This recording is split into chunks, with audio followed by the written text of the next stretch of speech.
எல்லா விதத்திலும் கர்த்தருடைய கிருபை நம்மை வழி நடத்துகிறபடியால் கர்த்தரை ஸ்தோத்திரிக்கிறேன். வாசிக்கலாம். ரோமர் 11ஆம் அதிகாரம் 20வது வசனத்தை ஒருவர் சத்தத்தை உயர்த்தி அந்த வசனத்தை வாசிக்கலாம். நல்லது அவ்விசுவாசத்தினாலே அவைகள் முறித்து போடப்பட்டன. நீ விசுவாசத்தில் நிற்கிறாய், மேட்டிமை சிந்தையாய் இராமல். ஏன் பயந்துரு? அடுத்த வசனம்.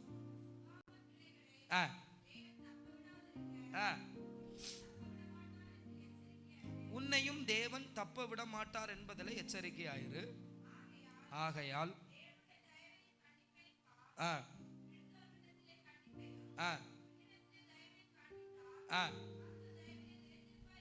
அந்த வசனம் புரியுதா உங்களுக்கு? ஆகையால் தேவனுடைய தயவையும் கண்டிப்பையும் என்ன செய்யணுமா? பார், தேவனுடைய தயவை பாரு, அவருடைய கண்டிப்பை பாரு. அவர் என்ன செய்கிறார், யாரை கண்டித்திருக்கிறார், யாருக்கு தயவை காட்டி இருக்கிறார் சொல்லுங்க. விழுந்தவர்களிடத்தில் தேவன் என்ன செய்திருக்கிறார்? கண்டிப்பையும். உன்னிடத்தில் தயவு. Price God. விழுந்தவர்களிடத்தில் கண்டிப்பு, நம்மிடத்தில் என்னது? தயவு. அந்த தயவினாலே நிலைத்திருப்பாயானால் உனக்கு தயவு கிடைக்கும். நிலைத்திராவிட்டால் நீயும் என்ன செய்வாய்? நான் சொன்னா நல்லா இருக்குமா? நீங்களே சொல்லுங்க. என்ன ஆவாய்? சத்தமா சொல்லுங்க பாப்போம். வெட்டுண்டு. கோடாரியானது மரத்துக்கு பக்கத்துல வச்சிருக்கு. அதை எப்ப வெட்டணும்னு எஜமானனுக்கு தெரியும்.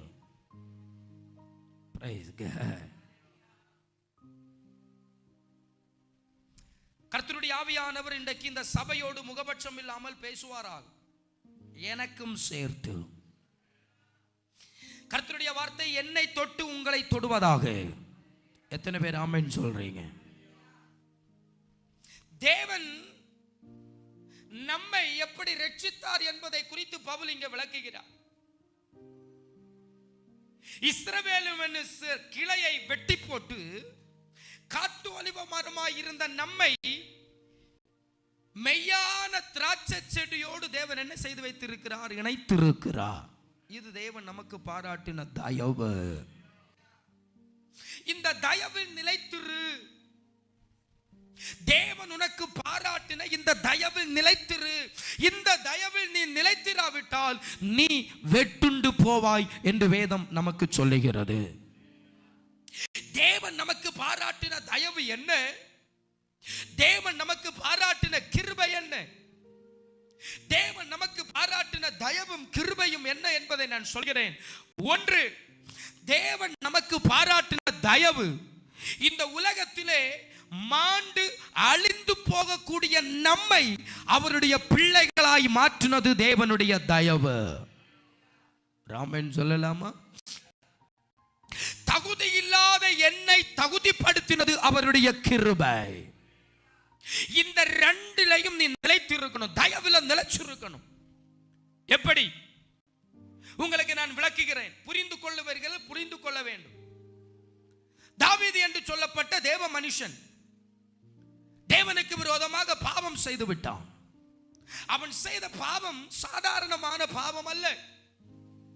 அவன் செய்த பாவம் மன்னிக்க கூடிய பாவம் அல்ல. அவன் மனிதர்கள் அவனை மன்னிக்க முடியாது. அகித்தோப்பேல் அவனை மன்னிக்கவில்லை. அவன் அவ்வளவு கொடூரமான பாவத்தை செய்து சிங்காசனத்தில் அவன் செய்த பாவத்தை உணர்ந்து கொள்ளாமல், அதை குறித்து வருந்தாமல், அந்த பாவத்தை குறித்து எந்த மன பாரமும் இல்லாமல் சிங்காசனத்தில் விற்று கொண்டிருக்கிறான். கர்த்தருடைய ஆவியானவர் அதை பார்த்தார். மக்களே, அவன் செய்தது யாரும் பார்க்கல. ஆனால் தேவன் அவன் செய்ததை கவனித்தார். தேவன் அவன் செய்ததை பார்த்தார். நாத்தான் தீர்க்கதரிசி அனுப்பி தாவீதினிடத்தில் சொல்லும் பொழுது தாவீது அந்த பாவத்தை குறித்து வருந்தி அழுது புலம்பி தேவ சமூகத்தில் கண்ணீர் விட்டான். அப்ப கிடைச்ச தயவை சாகுற காலம் வரைக்கும் தாவீது கைவிடவே இல்லை. புரிந்தவங்க ஒரு ஆமென் சொல்லலாம். Praise God. எத்தனை முறை இந்த தயவை நம்ம விட்டு விட்டு விலகி வந்து எத்தனை தடவை ஆண்டவர் சொல்றாரு, உன்னை தேவன் கைவிட மாட்டார், நீ எச்சரிக்கையாயிரு. விழுந்து போகிறவர்களை தேவன் தண்டிப்பார். உனக்கு தேவன் தயவை பாராட்டினார். நீ பெற்றுக்கொண்ட தயவிலே உறுதியாயிருந்தால், நீ பெற்றுக்கொண்ட தயவிலே அந்த தயவின்படி இருந்தால் நீ ரட்சிக்கப்படுவாய். அந்த தயவை விட்டுவிட்டாயானால் நீயும் வெட்டுண்டு போவாய் என்று வேதம் நமக்கு எச்சரிப்பாய் சொல்லுகிறது. ஆமென் சொல்லலாம். சவுல் என்று சொல்லப்பட்ட தேவ மனுஷன் நமக்கு தெரியும். வேத புஸ்தகத்திலிருந்து வேத வசனங்களை எடுத்து நான் பேச விரும்பல. இவைகள் நமக்கு தெரிந்தவைகளானபடியினால் தெரிந்த விதமாய் பேசுகிறேன். சவுலுக்கு தேவன் ஒரு தயவை பாராட்டினார், ஒரு கிருபையை பாராட்டினார். என்ன? இஸ்ரவேல் ஜனங்களுக்குள்ளே பென்யாமின் என்கிற கோத்திரத்தில் சிறிய குடும்பத்தில் உள்ள சவுல், அவனை கர்த்தர் ராஜா என்கிற அந்தஸ்திற்கு கொண்டு நிறுத்துகிறார். ஆமென். ராஜாவுக்கு அவங்க தகுதியானவனா என்று கேட்டால் கிடையாது. ராஜா என்கிற அந்தஸ்துக்கு நிக்க உடையவனா என்று கேட்டால் கிடையாது. ஆனால் கர்த்தருடைய பார்வையில் சவுல் ராஜாவாக எண்ணப்பட்டார். கர்த்தருடைய பார்வையில் சவுல் ராஜாவாக நிற்கிறார். கர்த்தர் அந்த சவுலை ராஜாவாக அபிஷேகம் பண்ணி தேவ ஆலயத்திற்கும் தேசத்திற்கும் ராஜாவாக கொண்டு வைக்கும் பொழுது இந்த சவுல் தேவனையே மறந்து தன் சுய பலத்தில் நடக்க ஆரம்பித்தான். தேவ தயவை விட்டு விட்டான். எத்தனை பேர் ஆமென் சொல்றீங்க? அந்த தேவ தயவு அவனை விட்டு விலகி போனது. அவன் செய்த பாவம் என்ன? அவன் செய்த பாவம் ஒன்று, கர்த்தர் சாமுவேல் செய்ய வேண்டிய பலியை அவன் சாமுவேலை செய்ய விடாமல் அந்த பலியை அவன் செய்தது நிமித்தம் கர்த்தர் சவுலின் மேல் கோபம் கொண்டார். அல்லேலூயா சொல்லலாமே. அவன் செய்த பாவம் பெரிய விபச்சாரம் செய்யல, வேசித்தனம் செய்யல, களவு செய்யல, யாரையும் கொல்லுவதற்கு ஒன்றும் தீர்மானம் போடல. அவன் என்ன செஞ்சான்? தேவ ஆலயத்தில் நன்மை செஞ்சான். என்ன நன்மை? சாமுவேல் போட வேண்டிய பலிய சரி சாமுவேலின் ஸ்தானத்தில் இவன் போட்டான். பழைய ஏற்பாட்டு காலத்தில் ஆசாரியன் செய்ய வேண்டிய வேலையை ஆசாரியன் செய்யணும், மனுஷர்கள் செய்யக்கூடாது. அது நிமித்தம் அவனுக்கு வந்த பிரச்சனை என்ன? கர்த்தர் ஒரு ஆவியை அவனுக்குள் அனுப்பினார். சவுலுக்குள் அந்த ஆவி அனுப்பப்பட்டது. சவுல் அறியாமல் இருந்தான். இந்த ஆவி அவனுக்குள் வந்த பொழுது அவனுக்குள் இருந்த பரிசுத்த ஆவியானவர் அவனை விட்டு விலகினது. வேதம் சொல்லுகிறது, சவுலுக்குள் இருந்த ஆவி விலகினதை அவன் அறியாத இருந்தான். இன்னைக்கு எத்தனை பேர் கர்த்தருடைய ஆவி விலகினது என்று அறியாத இருக்கிறீங்கன்னு தெரியல. ஒரு ஆமென் சொல்லலாமா? நம்ம நினைக்கிறோம் பரிசுத்த ஆவியானவர் எனக்குள்ள இருக்கிறார் பாஸ்டர். உனக்குள்ள பரிசுத்த ஆவியானவர் இருந்தா உன்னை எதிர்க்கிறவனை நீ நேசிப்பாய். புரிஞ்சவங்க ராமன் சொல்லலாமே. உனக்குள்ள பரிசுத்த ஆவியானவர் இருந்தா நீ நற்கிரியைகளை செய்வா. உனக்குள்ள பரிசுத்த ஆவியானவர் இருந்தா நன்மையானவைகளை செய்வாய். உனக்குள்ள பரிசுத்த ஆவியானவர் இருந்தா ஒரு கன்னத்தை அடிச்ச அடுத்த கன்னத்தை நீ காட்டி கொடுப்ப. பரிசுத்த ஆவியானவர் உனக்குள்ள இருந்தா உன்னை எதிர்க்கிறவனை நீ சபிக்க மாட்ட, அவர்களுக்காக நீ ஆசீர்வாதமாய் ஜெபிப்பாய். அல்லேலூயா. அப்ப பரிசுத்த ஆவியானவர் நமக்குள்ள இல்லாமல் இருக்கும் பொழுது நாம் சகல விதமான பாவத்திற்கு அடிமைப்படுவோம். இது எப்படி நடக்கும் தெரியுமா? பரிசுத்த ஆவியானவர் உள்ளத்திற்குள்ள உணர்த்துவார். நீ போகிற வழி சரியில்லைப்பா, இந்த வழியில் இருந்து கொஞ்சம் திருப்பி வா என்று சொல்லி ஒரு முறை அல்ல, பலமுறை தேவன் உன்னை உணர்த்தக்கூடும். அந்த உணர்த்துதலின் சத்தத்தை கேட்டு நீ திரும்பி வராமல் இருந்தால் சவுலுக்கு கொடுக்கப்பட்ட தண்டனை நமக்கும் கிடைக்கும். சத்தம் அல்லேலூயா. அவனுக்கு கிடைச்ச தண்டனை என்ன? தேவனுடைய ஆவி அவனை விட்டு விலகினது. மக்களை, அவனுக்கு தெரியல விலகினது என்று. அவன் என்ன நினைக்கிறான், கர்த்தருடைய ஆவி எனக்குள்ள இருக்கிறார் என்று சொல்லி, நான் தான் ராஜா என்று சொல்லி. பைபிள் சொல்லுது, சவுலை கர்த்தர் ராஜ்யபாரத்திலிருந்து நீக்கிவிட்டார், தாவீதை கர்த்தர் தெரிந்து கொண்டார். உன்னுடைய ரட்சிப்பை நீ காத்து கொள்ளலனா, உன்னுடைய கிருபையை நீ காத்து கொள்ளலனா, உன்னுடைய அபிஷேகத்தை நீ காத்து கொள்ளலனா, உன் மேல இருக்கிற பரிசுத்த ஆவியானுடைய மகிமை உன்னை விட்டு விலகி, வேதம் சொல்லுகிறது, அதை இன்னொருவனுக்கு நான் கொடுப்பேன். புரிந்தவங்க ஒரு ஆமென் சொல்லலாமா? தேவ தயவு, அந்த கர்த்தருடைய தயவை பெற்றுக்கொண்ட நாம், ஆண்டவரே நீர் எனக்கு பாராட்டின அந்த கிருபை பெரியது. நான் சொல்றேன், நீங்கள் பாவத்தின் கொடூரத்தை அறிந்திருக்கிறீர்களா? பாவத்தினுடைய கொடுமை நம்ம எப்படி வாட்டி வதட்டும் என்பதை என்றைக்காவது நீ யோசித்து இருக்கிறியா? வேத புஸ்தகத்தை நீ வாசித்து பார்த்தால், இந்த வேத புஸ்தகத்தில் அதிகமாய் சொல்லப்பட்டிருக்கிற ஒன்று பாவத்தில் கிடைக்கப்பட்ட தண்டனைகள். ஒரு ஆமென் சொல்லலாமே, சத்தமாய் சொல்லுங்க அல்லேலூயா. அநேக இடத்தில் இந்த வேத புஸ்தகம் பாவத்திற்கு இந்த மனிதர்கள் தண்டனை பெற்றிருக்கிறார்கள் என்று அநேக மனிதர்களை குறித்து வேதம் சொல்லுகிறது. பாவத்தினுடைய கொடூரம், ஏதேன் தோட்டத்தில் இருந்து தேவன் ஆதாமை ஏவாளையும் வெளியேற்ற விடுவதற்கு காரணம் என்ன தெரியுமா? அவர்கள் செய்த பாவம். ஆமென். அவர்கள் வேற எந்த பாவமும் செய்யல. அவர்கள் செய்த பாவம் ஒன்றே ஒன்றுதான், கர்த்தருடைய வார்த்தைக்கு கீழ்ப்படியாமல் தன்னை சாத்தான் பேசின வார்த்தைக்கு கீழ்ப்படுத்தினபடியினால் கர்த்தர் ஏதேன் தோட்டத்தில் இருந்து அவரை விலக்கி விட்டார்கள். சத்தத்தை உயர்த்தி ஒரு அல்லேலூயா சொல்லலாமே, கரங்களை உயர்த்தி ஒரு ஆமென் சொல்லலாம் அல்லேலூயா. அவன் பெரிய பாவத்தை செய், இதுதான் பாவம், தேவனுடைய வார்த்தைக்கு கீழ்ப்படியாமல் போவது. தேவன் நமக்கு தந்திருக்கிற தயவை நான் சொல்றேன். ஒரு தேவ மனுஷன் சொன்னான், பாவம் என்பது கேன்சர் வியாதியை விட கொடூரமானது. இருக்கிறீங்களா? பக்கத்துல ஒண்ணு கையை பிடிச்சு முகத்தை பார்த்து சிரிச்சுட்டு சொல்லுங்க பாப்போம், பாவம் கேன்சரை விட கொடியதுன்னு. சொல்ல மாட்டீங்களோ என்ன? ஒன்னு சிரிச்சுட்டு சொல்லுங்க பாப்போம், பாவம் கேன்சரை விட கொடியதுன்னு சிரிச்சுட்டு சொல்லுங்க. இதுக்கே ஒருமனை இல்லைன்னா எப்படி ஒன்ன விசுவாசின்னு நான் சொல்லுவேன்? Praise God. பக்கத்தில் இருக்கிறவனுக்கு கை கொடுத்து சிரிச்சு பேச முடியாத நம்மளாக்கும் கர்த்தாவே கர்த்தாவே கர்த்தாவேன்னு கூப்பிடுறோம். Praise God. சத்தத்தை உயர்த்தி அல்லேலூயா சொல்லலாமா?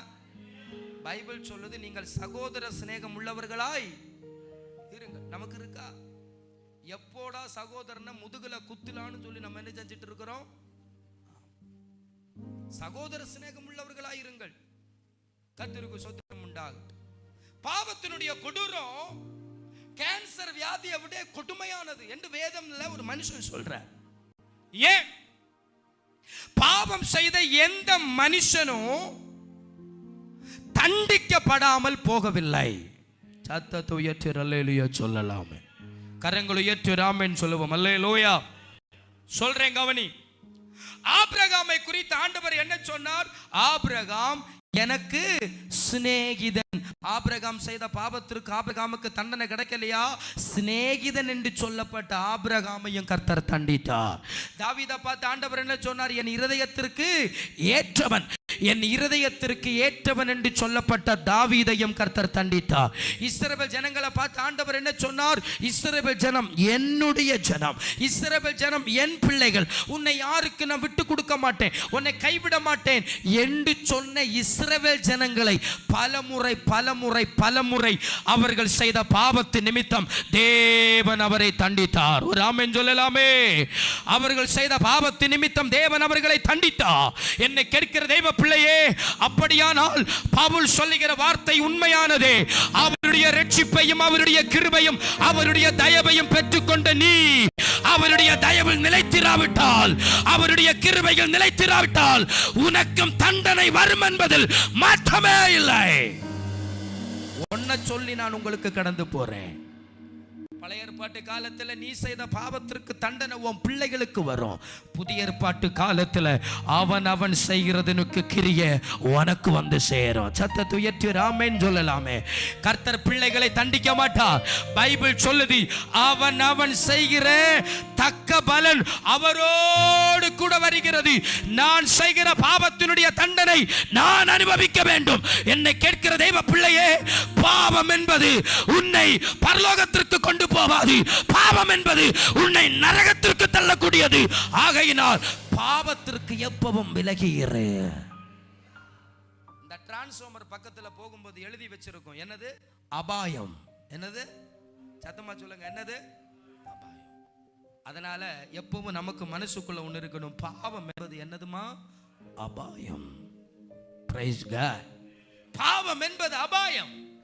அது ஒரு பெரிய ஆபத்து. அது அந்த ஒரு மனுஷன் பாருங்க, பாம்போடு விளையாடிட்டு இருந்தானோ. வீட்டில் கொண்டு பாம்புக்கு சோறு கொடுத்து, பாம்புக்கு எலி போட்டு கொடுத்து, முயலை போட்டு கொடுத்து பெரிய மலை பாம்பை வளர்த்தி இருக்கான். நல்லா பெருசா வளர்ந்துச்சு. அது கர்த்தருக்கு ஸ்தோத்திரம், நல்லா வளர்த்தி இருக்கான். பல வருஷங்கள் கழியும் போது அந்த பாம்பு ஒண்ணுமே சாப்பிடலையாம். 11 நாள் சாப்பிடாம பட்டினி கிடக்குதான் பாம்பு. இவன் என்ன பண்ண, ஐயோ நான் வளர்த்தின பாம்பு சாப்பிடாம கிடக்குதுன்னு கண்ணீரோடு துக்கத்தோட டாக்டர் கிட்ட எடுத்துட்டு போன. டாக்டர் கேட்டாராம், எத்தனை நாள் ஆச்சு? 11 நாள். இந்த பாம்பு உன்கிட்ட வந்து படுக்குமா? ஆமா, உங்க என்கிட்ட வந்து பக்கத்துல நேர படுக்கும். பெரிய மலைப்பாம்பு படுக்கும். டெய்லி படுக்குமா? டெய்லி படுக்கும். டாக்டர் சொன்னாராம், ஒழுங்கு மரியாதையா பாம்பை கொண்டு எங்க போடு? காட்டுல கொண்டு போடு. ஏன் டாக்டர்? எப்பா 11 நாள் இந்த பாம்பு உன்னை அளவெடுத்துட்டு இருந்திருக்கு. உன்னை விழுங்கலுக்கு இவன் கரெக்டானவன் தானான்னு. அதனாலதான் 11 நாள் என்ன செய்யல?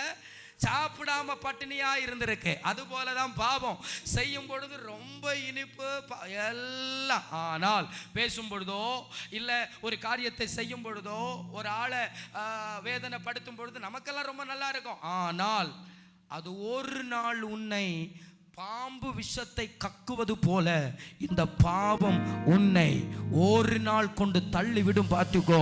அன்னைக்கு உன்னை கை தூக்குவதற்கு ஊழியக்காரனோ உன் தாயோ தகப்பனோ உடன் பிறந்தவர்களோ யாரும் வந்து காப்பாற்ற முடியாது. தேவன் கூட உன்னை வந்து காப்பாற்ற முடியாது. ஒரு ஆமென் சொல்லலாமே. கர்த்தர் தள்ளிவிட்டால் உன்னை காப்பாற்ற இந்த உலகத்துல பிசாசு கூட வராது. கையை பிடிச்சு ஒன்னு சொல்லுங்க, தேவன் உன்னை கைவிட்டா, சத்தமா சொல்லுங்க, தேவன் உன்னை கைவிட்டா பிசாசு கூட வராது. அல்லேலூயா சொல்லலாமா? பிசாசு என்ன சொல்லுவான் தெரியுமா? கடவுளுக்கே வேண்டாத்த நீ எனக்கு என்னத்துக்கு. ஒரு அல்லேலூயா. பிசாசு கூட வர மாட்டான் உன்னை காப்பாத்த.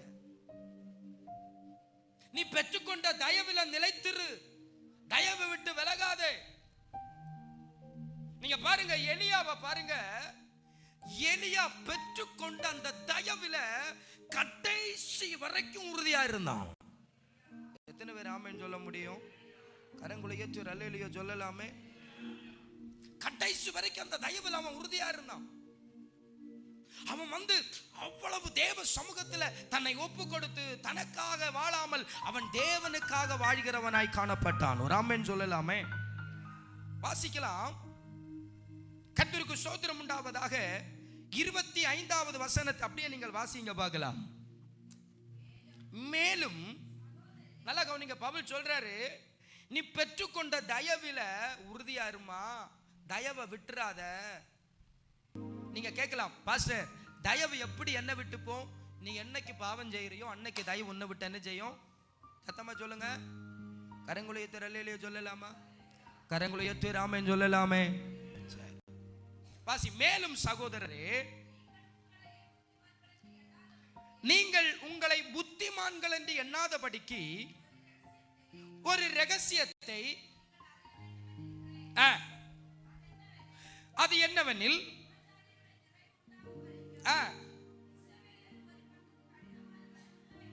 அவர் சொல்றார், புற ஜாதிகளுக்குள்ள ஒரு ரட்சிப்பு தேவன் வைத்திருக்கிறார். அதனால இஸ்ரவேல் ஜனங்களுக்குள்ள ஒரு பிரச்சனை வரும், ஒரு பங்கு குறையும்.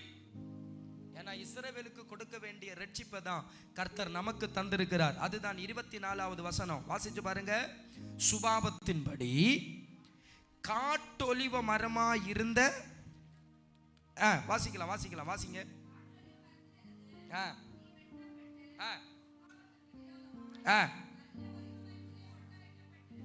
நல்ல ஒலிவ மரத்தில் ஒட்ட வைக்கப்பட்டிருந்தால் சுபாவ கிளையாகிய அவர்கள்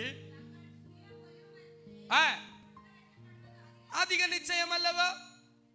அல்லேலூயா.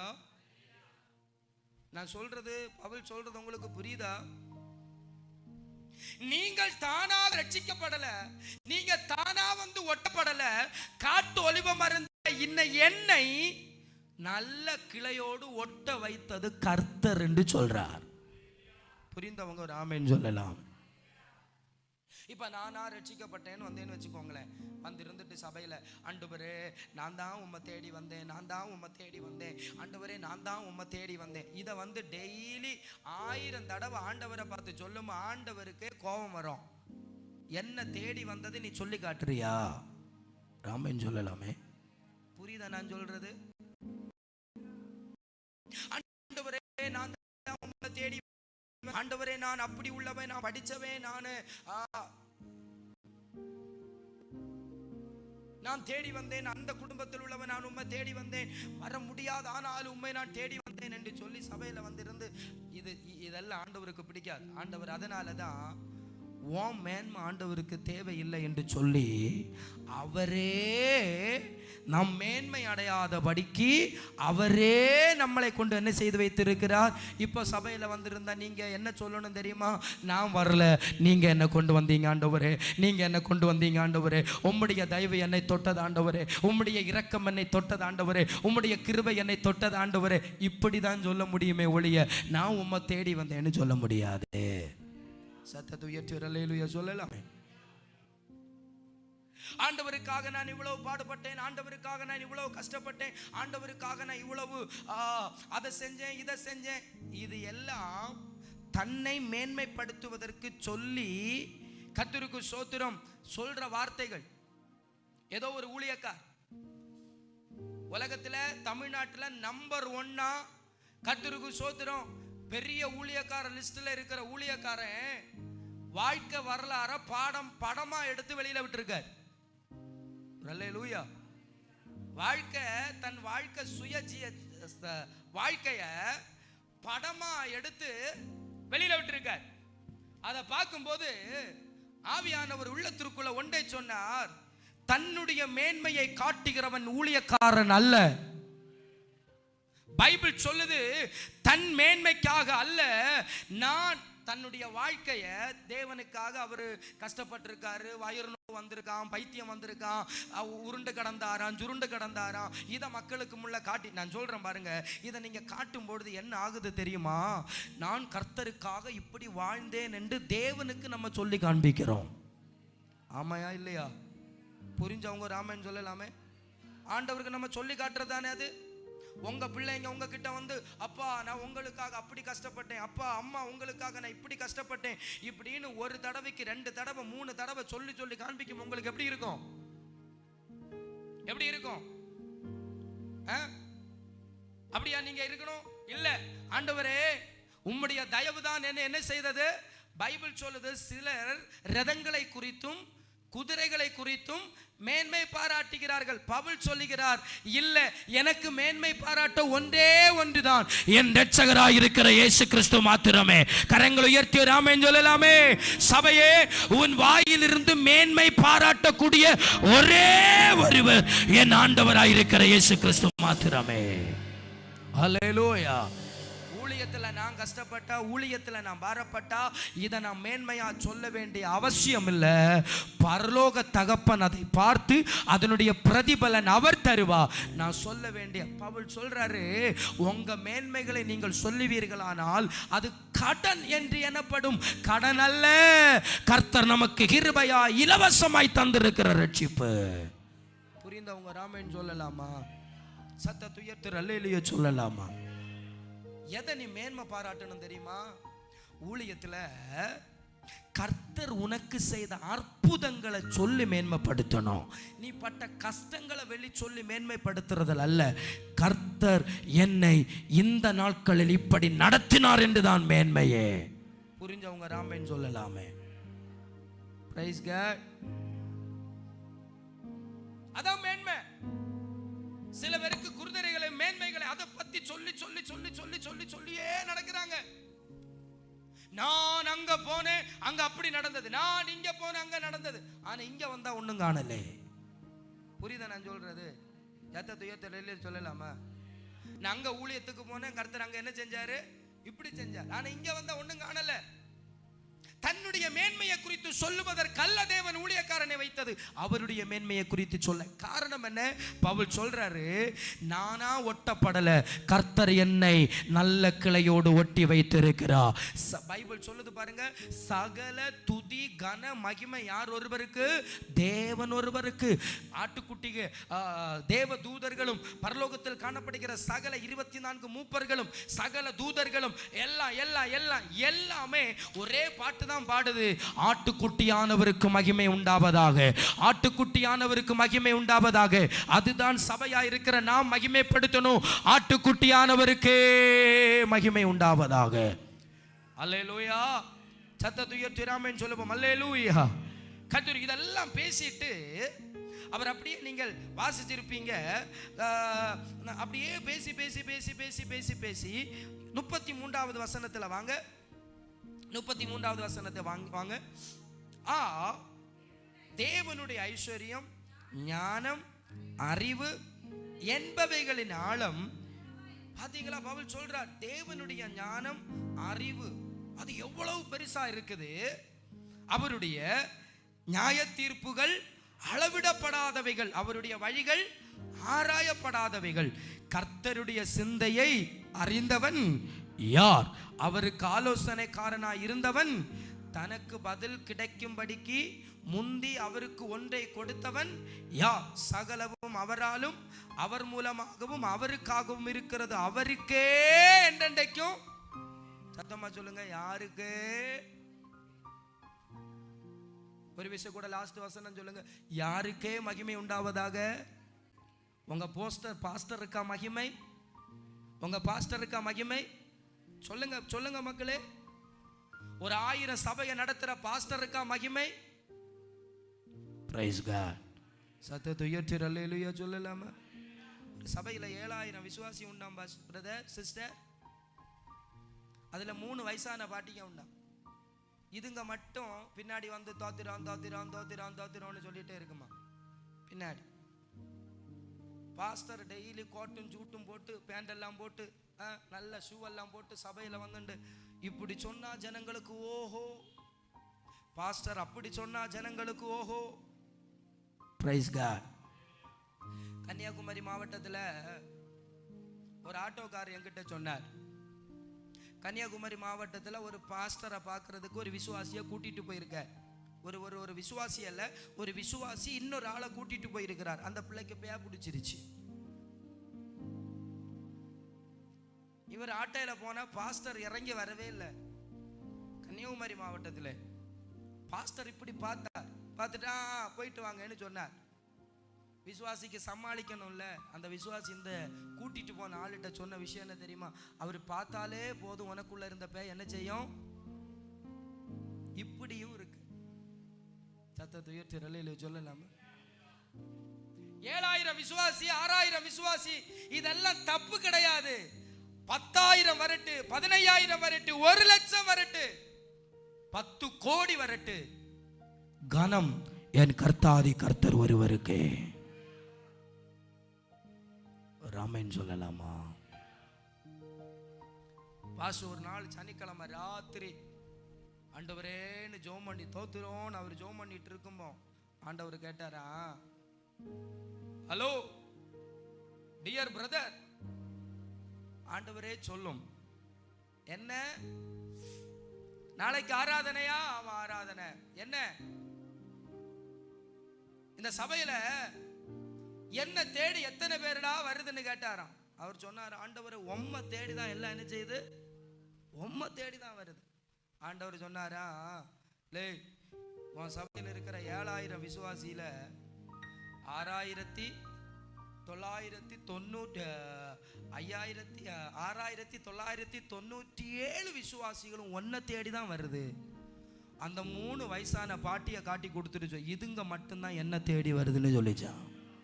அப்போ ஒரு சபையிலையோ ஒரு குடும்பத்திலையோ எப்பவும் கன மகிமை எல்லாம் என் ஆண்டவர் ஒருவருக்கு மாத்திரமே.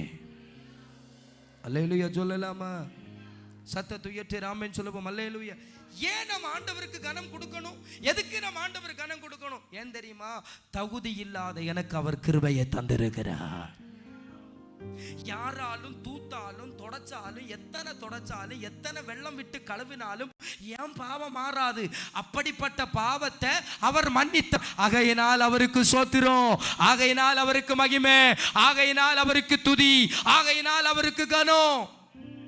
புரிஞ்சவங்க ராமன் சொல்லலாமா? எத்தனை நதியில முங்கி முங்கி முங்கி எழும்பினாலும் ஓம் பாவம் என்ன செய்யாது. எத்தனைதான் முழங்கால் பாட்டிட்டு நடந்தாலும் பாவம் என்ன செய்யாது. பாவம் தீர்வதற்கு ஒரே வழி இரத்த பிரதூஷணம், பாவ விநாசம். இரத்த பிரதூஷணம், பாவ விநாசம். இரத்தம் சிந்ததில் இல்லாமல் பாவ மன்னிப்பு இல்லை. அல்லேலூயா. அந்த இரத்தம் என்னை கழுவி சுத்திகரித்திருக்கிறபடியினால் என் வாழ்க்கையில் வருகிற எல்லா மேன்மைக்கும் அதிகாரம் என் இயேசு ஒருவருக்கு. அல்லேலூயா. நான் நேரத்துக்கு நான் சாப்பிடாம கிடந்தேன். ஆண்டவர் நான் சாப்பிடாம கிடந்தேன்னா அதனுடைய பிரதிபலன் கர்த்தர் தருவார். சொல்லி காட்ட வேண்டிய தேவையே சத்தியமரலையில சொல்லலாமா? நான் கொடுத்தேன், நீ சொல்ல கட்டு, நீ கொடுத்தேன்னா அதனுடைய பிரதிபலன் கர்த்தர் என்ன செய்வார்? வலது கை கொடுக்கிறது, இடது கை. சத்தமா சொல்லுங்க, வலது கை கொடுக்கிறது. சத்தமா சொல்லுங்க, வலது கை கொடுக்கிறது, இடது கை செலவங்க உண்டு. நான் 10,000 ரூபாய் கொடுத்தேன் என்ன பாஸ்டருக்கு செலவங்க உண்டு. நான் நேத்தைக்கு காணிக்க கொடுத்தேன். இதை சொல்லாத இவங்களுக்கு என்ன இருக்காது? சமாதானமே. 4 பேரிட்டு அதை என்ன செய்யணும்? சொல்ல. நீங்களும் கொடுத்தியா? கொடுத்தேன். உடனே இவங்க கொடுத்ததை அவங்க கிட்ட சொல்லணும். அதுக்கு இவங்க பேசுறது, நீ கொடுத்தியா? உடனே அதுக்கு நீ கொடுத்தியா? நான் கொடுத்தேன். நீ எவ்வளவு கொடுத்த? நான் 10,000 ரூபாய் கொடுத்தேன். நீ என்ன சொல்லணும் தெரியுமா? நான் கொடுத்தது எனக்கும் என் தேவனுக்கும். ராமன் சொல்லலாமா? சத்தமரலிலே சொல்லுங்க. அல்லேலூயா. ஆமா, நம்முடைய மேன்மை இங்க ஒரு மேன்மை அல்ல. என் தேவனுடைய மேன்மை தான் மேன்மையா இருக்கிறது. அல்லேலூயா. 36வது வசனம் சொல்லுது பாருங்க. சகலவும், நல்லா புரிஞ்சுக்கோங்க, சகலவும் அவராலும் அவர் மூலமாகவும். நீ பட்டினி இருந்தாலும் யாருக்காக? நீ கஷ்டப்பட்டாலும் யாருக்காக? உன் கழுத்தை பிடிச்சு நெருக்கினாலும் யாருக்காக? வாயை திறந்து ஏதாவது ஒன்று சொல்லுங்க பாப்போம். Praise God. நீங்க இந்த சபையில வந்து இருந்து ஆராதிக்கிறீங்களா யாருக்காக? ஷாஜி பெஞ்சமனை பார்க்கவா? ஷாஜி பெஞ்சமன் பாடுற பாட்டை கேட்கவா? இல்ல அவர் நடத்துற ஆராதனை பார்க்கவா? ஹலோ, நீங்க இந்த சபையில யாரை பார்க்க வந்திருக்கிறீங்க? என்னை படைத்த, என்னை உருவாக்கின, என் பாவத்தை மன்னித்த என் தெய்வத்தை ஆராதிப்பதற்காக நான் வந்திருக்கிற ஆலயம் இது. Price God. பைபிள் சொல்லுது சகலவும், மறக்காதீங்க, சகலவும் அவராலும் அவர் மூலமாகவும் அவருக்காகவும். ஏன் ஒண்ணுமே பேச மாட்டேங்கிறீங்களே? நான் சொல்றது ஏதாவது புரியுதா உங்களுக்கு? புரியுதா? காது உள்ளவன் என்ன செய்ய கடவான்? நாளைக்கு வீட்டுல வந்து நேத்தைக்கு என்ன பிரசங்கம் பண்ணுனேன்னு கேட்டா நிறைய பேர் தலையை சொர்ந்தது நான் பார்த்துட்டு. சகலவும் அவருக்காகவும் அவருக்காக அவருக்காக அவருக்காக அவருக்காக இருக்கிறது. நாம் பாட்டு பாடினா அந்த பாட்டு என்னுடைய மேன்மை அல்ல, அந்த பாட்டு கர்த்தருடைய மேன்மை. எத்தனை பேர் ஆமென் சொல்றீங்க? ஹல்லேலூயா. நான் ஜெபித்து ஒரு அற்புதம் நடந்தா அந்த அற்புதத்தின் மேன்மை நமக்கு அல்ல, சாரி ஆண்டி, நீங்கள் எனக்கு சாட்சி கேட்டீங்க, நான் மறந்துட்டேன், அடுத்த வாரம் சாட்சி சொல்லிடுங்க. கர்த்தர் உங்களை ஆசீர்வதிப்பார். ராமன் சொல்லுவோம். அல்லேலூயா, பிரைஸ் காட். ஒரு அற்புதம் நடந்தா, அதனால எனக்கு ஞாபகம் வந்துச்சு, அற்புதம் நடந்தா அந்த அற்புதத்தின் மேன்மை பாஸ்டர் ஜபித்து வந்ததல்ல, கர்த்தர் உனக்கு தயவு பாராட்டினபடியினால் வந்தது. புரிந்ததா? ஒரு ஆமென் சொல்லுங்க பார்க்கலாம். பர்த்திமி குருடன் இருந்து ஆண்டவரே கத்தினா, பல மனுஷன் அவரை தடுத்து நிறுத்து நிறுத்து நிறுத்து, அவன் நிறுத்தல. ஆனா அவருடைய சத்தம் அதிகரித்த போது இயேசு திரும்பி பார்த்து, இயேசு மனசு வைக்கணும் எனக்கு அற்புதம் நடக்கணும்னா. அல்லேலூயா. கானானிய ஸ்திரீ ஏசப்பா கிட்ட வந்து, ஆண்டவரே என் பிள்ளைக்கு ஒரு அற்புதம் செய்யுங்க. இயேசு சொல்றாரு, நாய்களின் பிள்ளையின் அப்பத்தை எடுத்து யாருக்கு கொடுக்க மாட்டேன்? நாயே உனக்கு என்ன செய்ய மாட்டேன், நானே தரமாட்டேன், நாயே உனக்கு தரமாட்டேன். அவ சொல்றா, கொஞ்சம் கீழே விழுற அந்த மிச்சம் மீதி இருக்கிறதாவது எனக்கு என்ன செய்யுங்க, தாங்க. அவர் மனசு வைக்கணும் எனக்கு அற்புதம் நடக்கணும்னா. அப்போ உங்க வாழ்க்கையில ஒரு அற்புதம் நடக்கும் பொழுது அதனுடைய மேன்மை என்ன தெரியுமா? கர்த்தர் என் வாழ்க்கையில மனசு வச்சபடியினாலதான் அந்த அற்புதமே என் வாழ்க்கையிலே நடந்திருக்கு. என் ஆண்டவர் எவ்வளவோ நல்லவர். ஒரு அல்லேலூயா. நான் ஜபித்தாலும், மோகன் சுலாசர் ஜபித்தாலும், பென்சு ஜபித்தாலும், உலகத்துல கெடிகட்டின ஊழியக்காரன் ஜபித்தாலும் உங்களுக்கு அற்புதம் நடக்கணும்னா மனசு வைக்கணும். புரிஞ்சவங்க ராமன் சொல்லலாமே, சத்தத்துய திரளியோ சொல்லலாமா? பெரும்பாடுள்ள ஸ்திரீ வந்து விசுவாசத்துல தேவனை தொட்டப்படுது, விசுவாசத்து நிமித்தம் அவளுக்கு ஒரு அற்புதம் நடந்து. எதுவா இருந்தாலும் கர்த்தர் எனக்கு மனசு வைக்கணும். வீடு இல்லாத உனக்கு வீடை தர்றாருன்னா அது உன்னுடைய, கர்த்தர் உனக்கு மனசு வச்சதுனால அது கிடைச்சது. தொழில் இல்லாத உனக்கு தொழில் நடக்குதுன்னா அது உன்னுடைய பலமோ சாமர்த்தியமோ அல்ல, கர்த்தர் மனசு வச்சபடியினால் உனக்கு அது நடக்குது. உனக்கு வேலை இல்லாத இடத்துல நல்ல தொழில் மார்க்கங்கள் வருதுன்னா அது உன்னுடைய சாமர்த்தியம் அல்ல, கர்த்தர் உன் வாழ்க்கையில் மனசு வச்சபடியினாலே வந்திருக்கிறது. விசுவாசிக்கிறவங்க ராமன் சொல்லலாமே, என் தேவனால் கூடாத காரியம் ஒன்றுமே இல்லை. 36வது வசனம் அழகா சொல்லுதுல, சகலமும் அவராலும் அவர் மூலமாகவும் அவருக்காகவும் இருக்கிறது, அவருக்கே என்றென்றைக்கும் மகிமை உண்டாவது. இப்ப சொல்லுங்க பார்ப்போம். அந்த ஊழியக்காரன் தன் வாழ்க்கையை ஒரு படமா எடுத்து ஜனங்கள் மத்தியில, பரவாயில்லையே கர்த்தருக்காக இவ்வளவு கஷ்டப்பட்டு இருக்கிறாருன்னு மக்கள் மத்தியில காண்பிச்சது, அது தேவ மகிமைக்காகவா தன்னுடைய மேன்மைக்காகவா? சொல்லுங்க. ஹலோ, நான் சொல்றது புரியுதா யாருக்காவது? அவங்க நினைக்கிறது என்ன, நான் இது கர்த்தருடைய மேன்மைக்காக காண்பிக்கிறேன் என்று அவங்க நினைக்கிறாங்க. அந்த நினைப்பல்ல, நான் இவ்வளவு கஷ்டப்பட்டு இருக்கிறேன்னு மக்கள் என்ன செய்யணும்? ஹலோ, ஐயோ ராமன் சொல்லலாமே, பிரைஸ் காட். சத்தமா, நான் அந்த பாஸ்டர் இவ்வளவு கஷ்டப்பட்டு மக்களுக்கு அவருக்கு மேல ஒரு என்ன உண்டாகணும், ஒரு பரிதாபம் உண்டாகணும். அந்த பரிதாபம் ரட்சிப்பை கொண்டு வராது, அந்த பரிதாபம் அவர் மேல ஒரு அஃபேரை கொண்டு வரும். ராமாவா இல்லையா? அந்த பரிதாபம் அவருக்கு மேல இன்னும் ஒரு, ஏன்னா நமக்கு ஏற்கனவே கடவுள் மேல என்ன இருக்கு, ஒரு பாசம், கடவுள் மேல நமக்கு ஒரு விசுவாசம், அன்பு இருக்கு. அந்த கடவுள் மேல் இருக்கிற விசுவாசம் கடைசியில அவர் மேல் இருக்கிற அன்பு, கர்த்தருக்காக இவர் இவ்வளவு பாடுபட்டு இருக்கிறார் சொல்லி அவர் அப்படியே நம்ம என்ன செய்கிறோம், அவர் மேல. இது ஒண்ணும் அல்ல மேன்மை, மேன்மை ஒன்றே ஒன்றுதான், சிலுவையை குறித்து தான் மேன்மை பேச வேண்டும். ஆமென். ரட்சிப்பை குறித்து, சிலுவை, உயர்த்தெழுதல், அவர் மரித்தது, எனக்காக வைக்கப்பட்டிருக்கிற ராஜ்யம், இவைகளை குறித்து தான் நான் மேன்மை பாராட்ட வேண்டும். அல்லேலூயா. சகலவும் அவராலும் அவராலும் அவருக்குள்ளே இருக்கிறது. ஆகையினால என்றென்றைக்கும் மகிமையும் யாருக்கு உண்டாவதாக? கர்த்தருக்கு உண்டாவதாக. புரியுதா உங்களுக்கு? இதை எழுதிட்டு அடுத்து என்ன எழுதுறாரு தெரியுமா? அடுத்த அதிகாரம், அடுத்த வசனத்தை வாசிங்க, வாசிங்க. அப்படி இருக்க, நல்லா கவனிங்க, எப்படி இருக்க, எப்படி இருக்க? 36வது வசனம் என்ன சொல்லுது? சொல்லுங்க. 36வது வசனம் என்ன சொல்லுது? சகலமும் அவராலும் அவர் மூலமும் அவருக்காகவும் இருக்கிறது, அவருக்கு என்றென்றைக்கு மகிமை உண்டா. அப்படி இருக்க அவருக்கு எல்லா மகிமையும் கனவும் அவருக்கு இருக்க, அப்படி இருக்க, புரியுதா நான் சொல்றது? அப்படி இருக்க சகோதரரே, நீங்கள் உங்கள் சரீரங்களை சொல்லுங்க, எப்படி எப்படி எப்படி எப்படி எப்படி எப்படி எப்படி சகோதரரே. இப்போ ஒண்ணு செய்யலாமா? பக்கத்துல ஒண்ணு கையை பிடிச்சிட்டு, சகோதரரே எல்லாரும் நான் சொல்றது இங்கேயே கேட்கலன்னா நீங்க எல்லாம் எங்க தான் மனம் திரும்பி விசுவாசியா பரலோகத்துல போகும்னே தெரியா.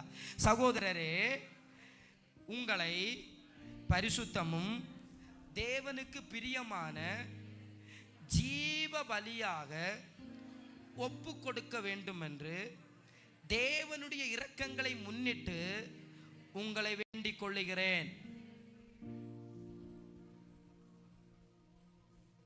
அடுத்த கீழே வாசிங்க.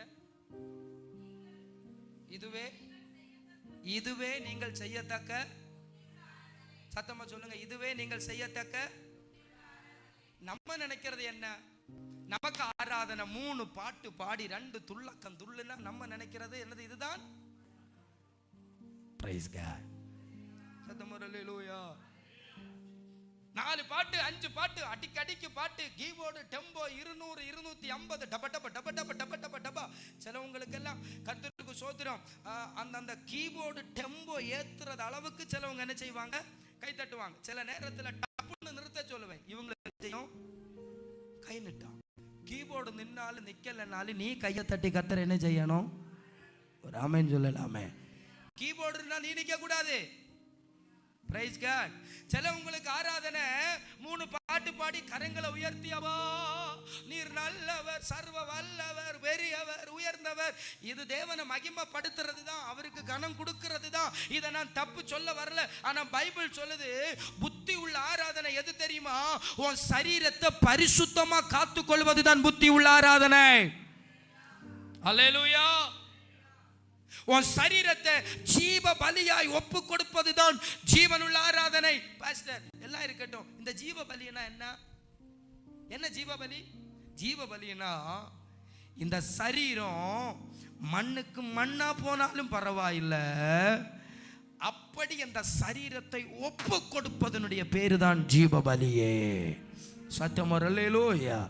அதாவது சரீரத்தின் மேன்மைகள் தேவனுடைய பிள்ளைகளுக்கு மேன்மை.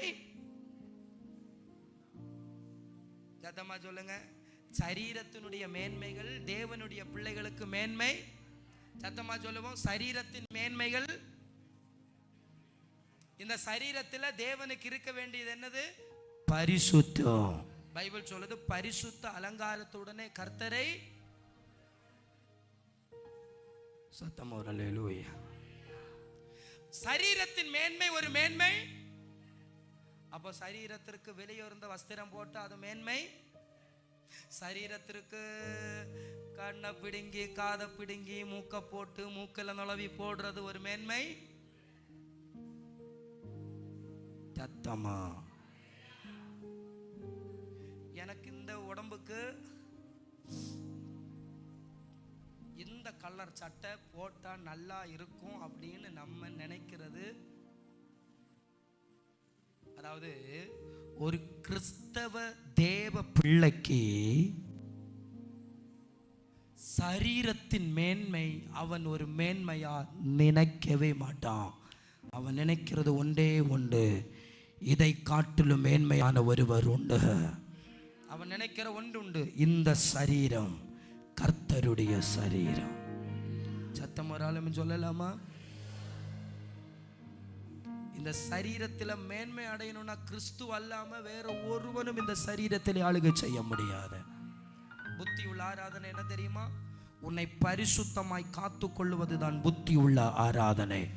சங்கீதம் 73 சொல்லுகிறது, சுத்த இருதயம் உள்ளவர்களுக்கு தேவன் எப்படி இருக்கிறார்? நல்லவராகவே இருக்கிறார். சுத்த இருதயம் உள்ளவர்களுக்கு தேவன் நல்லவராகவே இருக்கிறார். பரிசுத்தத்தை காத்துக்கொள்வது புத்தி உள்ள ஆராதனை. 2வது வசனத்தை வாசிங்க. நீங்கள் இந்த பிரபஞ்சத்திற்கு ஒத்த வேஷம் தெரியாமல் தேவனுடைய நன்மையும் பிரியமும் பரிபூர்ணமான சித்தம் இன்னதென்று பகுத்தறியத்தக்க உங்கள் மனம் எப்படி செய்யணுமா? புதிதாகிறதினாலே மறுரூபமாகுங்கள். அப்ப நம்ம என்ன எப்படி ஆகணும்? டெய்லி சொல்லுங்க, நம்ம எப்படி டெய்லி என்ன ஆகணும்? 4 பவுடர் போட்டு கிரீம வாரி போட்டு கர்த்தருக்கு ஸ்தோத்திரம் முகத்தை மறுரூபமாக்குற அந்த மறுரூபம் அல்ல. உன்னுடைய மறுரூபம் எங்க இருக்குன்னா ஜெபத்துல இருக்கு. சத்தமரலையிலே சொல்லலாமா? பைபிள் சொல்லுது மறுரூபமாக. நம்ம ஒரு கல்யாணம் வந்தா அதுக்கு நம்ம மறுரூபமாகிறது பார்க்கணும். அல்லேலூயா. சத்தத்தை உயர்த்தி ஒரு அல்லேலூயா சொல்லலாமே, கரங்களை உயர்த்தி ராமேன்னு சொல்லலாமே. அடுத்து, ஏனெனில் நமக்கு ஒரே சரீரத்திலே அநேக அவயங்கள் இருந்தும் எல்லா அவயங்களும் ஒரே தொழில் என்ன செய்யாது? அநேகராகிய நாமும் கிறிஸ்துவுக்குள் ஒரே சரீரமாய் இருக்க ஒருவருக்கொருவர் எப்படி இருக்கிறோம்? அவயங்களாய் இருக்கிறோம். அல்லேலூயா சொல்லலாமே, கரங்களை உயர்த்தி ராமேன்னு சொல்லுவோம். அல்லேலூயா. 9வது வசனம் வாசிங்க. உங்கள் அன்பு மாயமற்றதா இருப்பதாக, தீமையை வெறுத்து நன்மை என்ன செய்யணுமா? சத்தமா ஒரு அல்லேலூயா சொல்லலாம். ஒரு வசனத்தை வாசிக்கலாம். கர்த்தருக்கு ஸ்தோத்திரம் உண்டாவது. யோவான் 1ஆம் அதிகாரம் 10வது வசனம் நான் வாசிக்கிறேன். அவர் உலகத்தில் இருந்தார், உலகம் அவர் மூலமாய் உண்டாகிற்று, உலகமோ அவர் என்ன செய்யவில்லை, அறியவில்லை. யோவான் 3ஆம் அதிகாரம் 19வது வசனம், ஒளியானது உலகத்தில் வந்திருந்தும் மனுஷருடைய கிரியைகள் பொல்லாதவைகளாய் இருக்கிறபடியினாலே அவர்கள் ஒளியை பார்க்கலும் இருளை விரும்புகிறதை அந்த ஆக்கினைக்கு என்னவாய்விட்டது? காரணமாய்விட்டது. இன்னைக்கு ஒளி இருக்கு வாப்பா, ஒளி இருக்கு வாப்பான்னு வர முடியல. இருளை தேடி போறோம், இன்னும் உலகத்தை தேடி போறான். உலகத்தினுடைய ஆசாபாசங்களுக்கு, உலகத்தினுடைய மேன்மைகளை நம்புகிறான். உலகத்தினுடைய மேன்மைகள் மட்டும்தான் அவன் நம்புகிறான். உலகத்தினுடைய மேன்மை தான் அவனுக்கு பெருசுன்னு நினைக்கிறான். பைபிள் சொல்லுது, இருளில் இருக்காதே, ஒளியின் இடத்திற்கு கடந்து வா. ஒரு ஆமென் சொல்லலாம் சத்தமா. கரங்களை உயர்த்தி ஒரு ஆமென் சொல்லுங்க பார்க்கலாமே. கர்த்தருக்கு ஸ்தோத்திரம் உண்டாவதாக. என்னை கேட்கிற தேவ பிள்ளையே, எடுத்து வாசிக்கலாம். பிரைஸ் காட், அல்லேலூயா. யாத்திராகமம் 23ஆம் அதிகாரம் 2வது வசனத்தை வாசிக்கலாம். யாத்திராகமம் 23:2, தீமை செய்ய திரளான பேர்களை பின்பற்றாதிருப்பாயாக, வழக்கிலே நியாயத்தை புரட்ட மிகுதியானவர்களின் பட்சத்தில் சாய்ந்து உத்தரவு என்ன செய்யாதிருப்பாயாக. வசனம் புரியுதா உங்களுக்கு? தீமையை திரளான பேர்களை என்ன செய்யாத. நிறைய பேர் தீமை செய்யறாங்க, அந்த நிறைய பேர் செய்கிற தீமையை நீ என்ன செய்யாத. நான் ஒரே ஒரு காரியத்தை சொல்லி முடிக்கிறேன், என்ன கவனிக்கணும். லாஸ்டா, அநேகம் பேர் சொல்றது சரியா இருக்குமா? சொல்லுங்க. ஹலோ, அநேகம் பேர் சொல்றது சரியா இருக்குமா? எப்படி நீங்க சொல்றீங்க? நேபுகாத் நேச்சர் சிலையை வச்சுட்டு இதை நீ வணங்குன்னு எல்லாரும் வணங்குனாங்க. ஆனா சிறுபான்மையினர் ஒரு 3 பேர் நின்று சொன்னாங்க, அது தவறு, நாங்கள் செய்வது சரி. இதன்படி பார்த்தா அநேகர் சொல்லுகிற வார்த்தைகள் என்னது? தவறு. கொஞ்சம் பேர் சொல்லுகிறது உண்மை.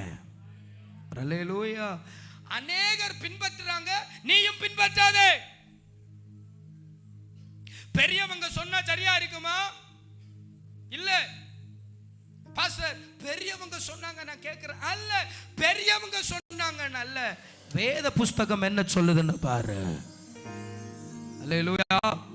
மூதாதையர்கள் சொன்னாங்க, சொன்னதல்ல, வேத புஸ்தகம் என்ன சொல்லுதுன்னு பாரு. அதான் பவுல் சொல்றார், உன் புத்திகளை நீ நடவாதே, உன் புத்தியின் மேல் சாயாதே, உன் புத்தியை நீ விட்டுரு, கர்த்தரோடு பற்றி இரு. அல்லேலூயா. கர்த்தருடைய பரிசுத்த நாமம் மகிமைப்படுவதாக. அல்லேலூயா. இன்னும் ஒரு வசனத்தை வாசிக்கலாம். Praise God. லேவியராகமம் 18ஆம் அதிகாரம் 29-30, இப்படிப்பட்ட அருவருப்பானவைகளில் யாதொன்றையும் யாராவது செய்தால் செய்த அந்த ஆத்துமாக்கள் ஜனத்தில் இராதபடிக்கு என்ன செய்யணும்? அருவருப்புகள் செய்தால், பாவம் செய்தால், அருவருப்பானவைகளை செய்தால் ஜன மத்தியில் இராதபடிக்கு அவனை அறுத்து போடணுமா. ஆகையால் உங்களுக்கு முன் செய்யப்பட்ட அருவருப்பான முறைகளில் யாதொன்றை நீங்கள் செய்து அவைகளால் உங்களை தீட்டுப்படுத்திக் கொள்ளாதபடிக்கு என் கட்டளைகளை கை கொள்ளுங்கள், நான் உங்கள் தேவனாகிய கர்த்தர். கரங்களை உயர்த்தி ஆமென் சொல்லலாமே. சத்தத்தை உயர்த்தி அல்லேலூயா பிரைஸ் காட். அப்படின்னா இந்த உலகத்தின் வேஷத்தை நீ என்ன செய்யாத, தெரியாதே, பிரபஞ்சத்தின் வேஷத்தை தெரியாதேன்னு 12ஆம் அதிகாரத்தில் நம்ம இப்ப பார்த்தோம். நீங்கள் பிரபஞ்சத்திற்கு ஒத்த வேஷம் தெரியாது அப்படின்னா அநேகர் செய்கிறாங்க, நானும் செய்கிறேன். நிறைய பேர் தீமை பண்றாங்க, நானும் தீமை பண்றேன். அப்படி அல்ல, பைபிள் சொல்லுது அவர் செய்கிறதுனால நீ செய்யாதே, நான் தேவனாகிய கர்த்தர், நான் உனக்கு சொல்லுகிறதின் படி நடப்பாயாக. அடுத்த வசனத்தை வாசிக்கலாம். உபாகமம் 18ஆம் அதிகாரம் 9 14 வரைக்கும். உபாகமம் 18ஆம் அதிகாரம் 9 14 வரைக்கும். கவனமாய் கேள், கவனமாய் கேள். வசனம் சொல்லுகிறது, உன் தேவனாகிய கர்த்தர் உனக்கு கொடுக்கும் தேசத்தில் நீ போய் சேரும்போது அந்த ஜாதிகள் ஒரு விஷயம் கூட, உன் தேவனாகிய கர்த்தர் உனக்கு கொடுக்கும் தேசத்தில் நீ போய் சேரும்போது அந்த ஜாதிகள் செய்யும் அருவருப்புகளின்படி நீ செய்ய வேண்டாம். உலக மக்கள் செய்கிற அருவருப்புகளை நீ என்ன செய்யக்கூடாது, செய்யக்கூடாது. உலக மக்கள் செய்கிற எந்த காரியத்தை நீ செய்யக்கூடாது. ஆண்டவர் சொல்றார், தன் மகனையாவது தன் மகளையாவது தீ கடக்க பண்ணுகிறவனும், குறி சொல்லுகிறவனும், நாள் பார்க்கிறவனும், அஞ்ஞானம் பார்க்கிறவனும், சூனியக்காரனும், மந்திரவாதியும், சன்னதானக்காரனும், மாயவித்தை காரனும், செத்தவர்களிடத்தில் குறி கேட்கிறவனும் உங்களுக்குள்ளே இருக்க வேண்டாம். இப்படிப்பட்டவைகளை செய்கிறவன் எவனும் கர்த்தருக்கு அருவருப்பானவன். இப்படிப்பட்ட அருவருப்புகளின் நிமித்தம் உன் தேவனாகிய கர்த்தர் அவர்களை உன் முன்னின்று துரத்துவார். உன் தேவனாகிய கர்த்தர் முன்பாக உத்தமனாய் இருக்க கடவாய். நீ துரத்தி விட போகிற இந்த ஜாதிகள் நாள் பார்க்கிறவர்களும், குறி சொல்லுகிறவர்களும், செவி கொடுக்கிறார்கள். நீ அப்படி செய்கிறதற்கும் தேவனாகிய கர்த்தர் உத்தரவு சொல்லுங்க. உலகத்தின் ஒத்த வேஷம் என்ன செய்யக்கூடாது. இப்பதான் பிரசங்கம் சூடு பிடிக்குது, அப்படிதானே? நேரம் இல்ல, அடுத்த வாரம் பார்த்துக்கலாம். Praise God. ஒரு ஆமென் சொல்லலாமா? சத்தமரலையிலே சொல்லலாம். உலகத்தின் ஒத்த வேஷம் தெரியாத என்ன பாஸ்டர் அவர்கள் செய்றாங்க, அவர்கள் என்ன செய்றாங்க, நாள் பார்க்கறாங்க. அவர்கள் நாள் பார்க்கறாங்கன்னா நீ பார்க்காதே. அது தேவனுக்கு முன்பதாக எப்படிப்பட்டது சொல்லுங்க. இப்ப நீ ஐயோ இந்த அருவருப்பை நான் செஞ்சேன் என்று மனம் திரும்பணுமா, கேட்டுட்டு அப்படியே தட்டி எழுப்பி போணுமா? ஹலோ, சத்தம் அல்லேலூயா. மந்திரவாதியை வீட்டில் கூட்டிட்டு வந்து மந்திரவாதம் பண்ணா பாவம், அருவருப்பு. நாள் பார்க்கிறது, குறி கேட்கிறது, கையை கொண்டு ஒரு மனுஷன் கிட்ட என் குறிய நீ சொல்லுன்னு சொல்றது உன் எதிர்காலம் மனுஷனிடத்தில் அல்ல, உன் எதிர்காலம் தேவனிடத்தில் இருக்கிறது. நான் சொல்லுகிறேன், ஒரு தீர்க்கதரிசியை தேடி போனாலும் அது குறி கேட்கிறதுனுடைய அடையாளம் தான். உன்னுடைய எதிர்காலம், உன்னுடைய நன்மை என் தேவனாகிய கர்த்தரிடத்தில் இருக்கிறது. உலகத்தின் ஒத்த வேஷம் தெரியாத ஒரு அல்லேலூயா, அல்லேலூயா. வீடை கட்டிட்டு இந்த நேரத்துக்குள்ளதான் வீடை திறக்கணும்னு ஊழியக்காரன் கிட்ட கட்டளை போடக்கூடாது. Praise God. அப்படி செய்யாம இருந்த குடும்பத்திற்கு சோதரம். இந்த நாளில தான் திறக்கணும்னு இல்ல, பைபிள் சொல்லுது கர்த்தர் படைத்த எல்லா நாளும் ஆசீர்வதிக்கப்பட்ட நாளே. விசுவாசம் உள்ளவங்க மாட்டு ஒரு கை தூக்கு, அவர் ஆமென் சொல்லுங்க.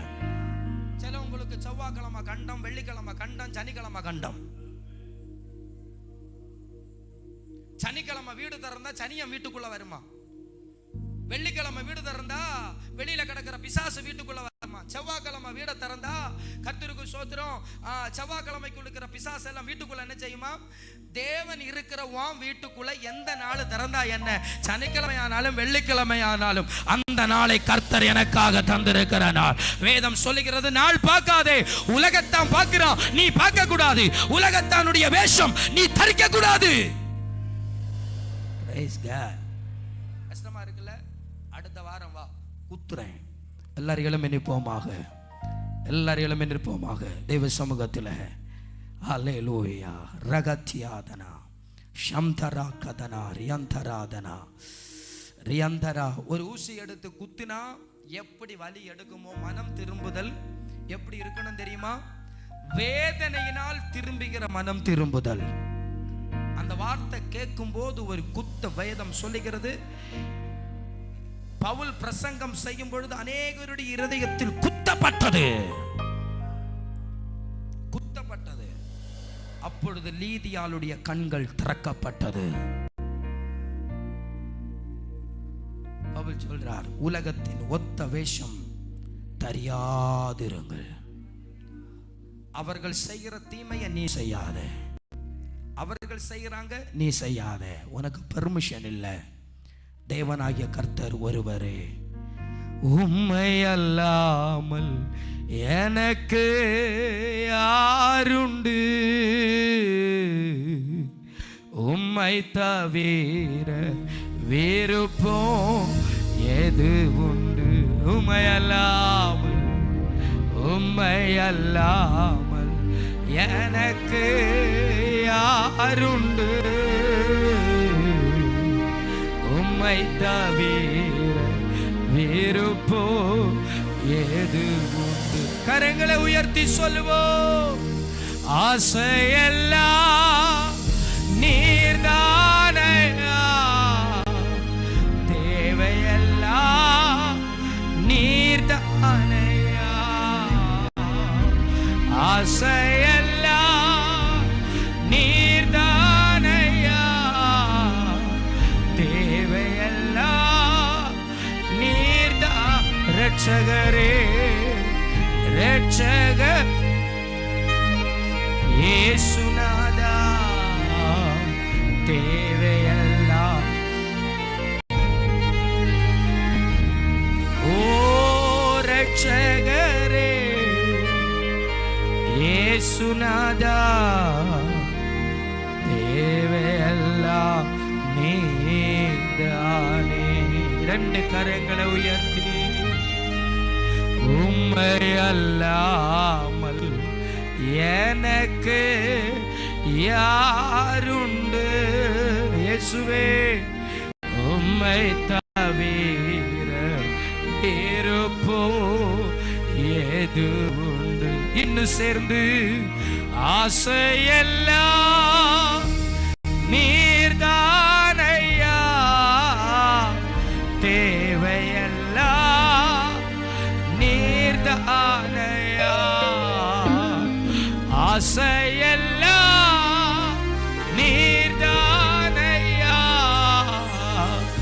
தேவையெல்லாம் நீர்தானையா. ரட்சகரே இயேசு, தேவையெல்லாம் நீர்தானே. ரட்சகரே இயேசுநாதா, தேவையெல்லாம் நீதானே. எனக்கு தேவையெல்லாம் நீர். இந்த உலகத்தில் எல்லாவற்றை காட்டிலும் எனக்கு தேவன் போதும்னு சொல்றவங்க, இயேசு எனக்கு போதும்னு சொல்றவங்க, இயேசு எனக்கு போதும்னு சொல்றவங்க ரெண்டு கரங்களை தட்டி தேவாதி தேவனை மகிமைப்படுத்தலாம். இயேசு போதுமே, இயேசு போதுமே,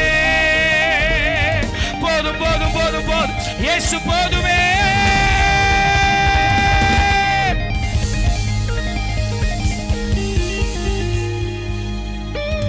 இயேசு போதுமே.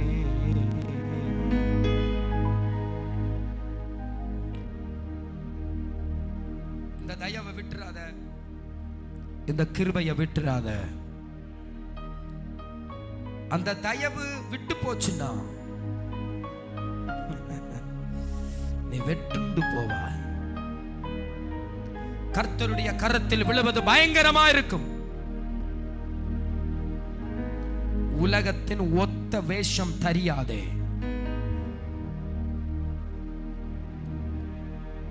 உலகத்தின் ஒத்த வேஷம் தெரியாதே. உலகம் நடப்பது போல் நீ நடக்க கூடாது. நீ விசுவாசத்தில் நடக்கணும். தரிசித்து நடவாமல் விசுவாசத்தில் நடக்கணும். பைபிள் சொல்லுது, தரிசித்தல்ல விசுவாசத்தில். விசுவாசத்தில் நடந்துக்கோ. மனம் திரும்ப வேண்டிய இடத்துல மனம் திரும்பு. நீ எந்த இடத்தில் விழுந்தா என்பதை அறிந்துக்கோ. நீ எந்த இடத்தில் நிற்கிறாய் என்பதை அறிந்துக்கோ. அந்த இடத்திலிருந்து எழும்பு. அந்த இடத்திலிருந்து திரும்பி வா. உன்னுடைய ஜெபம் என்னாச்சு? உன்னுடைய ஆராதனை என்னாச்சு? உன்னுடைய பரிசுத்த வாழ்க்கை எங்க போச்சு? ஓடி ஓடி ஜெபித்தாயே. நீ கஷ்டம் வரும்பொழுது மட்டும் தேவனை தேடி போற. நீ கஷ்டம் வரும்பொழுது மட்டும் கண்ணீர் வடித்து ஜெபிக்கிற. தேவன் உன்னிடத்தில் உறவாட விரும்புகிறார். தேவன் உன்னிடத்தில் பேச விரும்புகிறார். பல முறை உன் அருகில் இயேசு வந்த பொழுது நீ அவனிடத்தில் இல்லை. பல முறை இயேசுவின் அருகில் வந்த பொழுது நீ அவனிடத்தில் இல்லை. நீ தூங்குற அறையில இயேசு உன் அருகில் வந்த பொழுது என்ன தூக்கம் தூங்கிட்டு இருந்த? இயேசு வந்துட்டு வேதனையோடு திருப்பி போனா. பல முறை உன் அருகில் அவர் வந்தார். இயேசுவும் வீட்டுல வரும்போ தேவையில்லாத சினிமா பாட்டு ஓடிட்டு இருக்கு. அந்த பாட்டு கர்த்தருக்கு கேட்க முடியல. இயேசுவும் வீட்டுல வரும்போ நீ சினிமா போட்டு குடும்பமா சந்தோஷமா பார்த்துட்டு இருக்க. இயேசுவும் வீட்டுக்குள்ள வரும்போ சீரியல் பார்த்துட்டு இருக்க. வந்தவர் அப்படியே திரும்பி போறார். இயேசுவும் அடுத்து வரும் பொழுது நீ யாரையோ குறிச்சு குறை சொல்லிட்டு இருக்க. இயேசுவும் அருகில் வரும் பொழுது அன்பில்லாதவனா இருக்க. இயேசுவும் அருகில் வரும் பொழுது நீ ஏதோ ஒரு பாவம் செஞ்சிட்டு இருக்க. இயேசுவும் அருகில் வரும் பொழுது நீ போன்லயே உட்கார்ந்துட்டு இருக்க. எப்போ நீ அவருக்கு இடம் கொடுப்ப? எப்போ நீ அவருக்கு இடம் கொடுப்ப? ஆண்டவர் சொல்ற, நான் உன்னை நேசிக்கிறேன், நான் உன்னை நேசிக்கிறேன். இந்த தயவை விட்டுறாத, இந்த கிருபையை விட்டுறாத, உறுதியா பிடிச்சுக்கோ. எப்ப இயேசுவும் வீட்டுல வராருன்னு தெரியாது. இது கேள்வியோட போக கூடாது. இன்னைக்கு வீட்டுல போன உடனே நிறைய பேர் ஓடி போய் ரிமோட் தான் எடுப்பீங்க. டிவியை போடுறது, சீரியலை பார்க்கிறது, இந்த ஒரு வாரம் ஃபுல்லா அதுதான் வேலை வீட்டுல. இயேசு பல முறை உன் வீட்டில இருந்து துக்கத்தோடு போனார். அவர் துக்கப்பட்ட உனக்கு ஆசீர்வாதம் வருமா? அவர் துக்கப்பட்ட உனக்கு ஆசீர்வாதம் வருமா? வரவே வராது. மன்னியும் ஆண்டவரே, என்னை மன்னியும் ஆண்டவரே, என்னை மன்னியும் ஆண்டவரே. அந்நிய மதத்தினுடைய ஒரு இது கூட என் வீட்டுக்குள்ள அந்த டிவி பெட்டியில கூட வராத ஆண்டவரே. நான் அதற்கு அனுமதிப்பது இல்லை. சீரியலை பார்க்கும்போது அதுல பூஜை பண்ணுவாங்க, அதையும் நீ பார்த்துட்டு இருக்க. எவ்வளவு பெரிய பாவம்! நீ எவ்வளவு தேவனை விட்டு விலகி இருக்க. ஆனா நீ என்ன சொல்லுவ? கர்த்தர் என் கூட இருக்கிறார். தேவன் ஒண்ணும் கிடையாது. இன்னைக்கு மனம் திரும்பு. மனம் திரும்ப வேண்டிய நீ மனம் திரும்பு. மனம் திரும்பாத பட்சத்தில் உன் வீட்டில் இருந்து விளக்க தண்டனை எடுத்து மாற்றுவேன். மனம் திரும்பாத பட்சத்தில் உன்னை தண்டிப்பேன், உன்னை வாந்தி பண்ணுவேன். நீ மனம் திரும்பலைன்னா உன்னை நான் வாந்தி பண்ணுவேன்.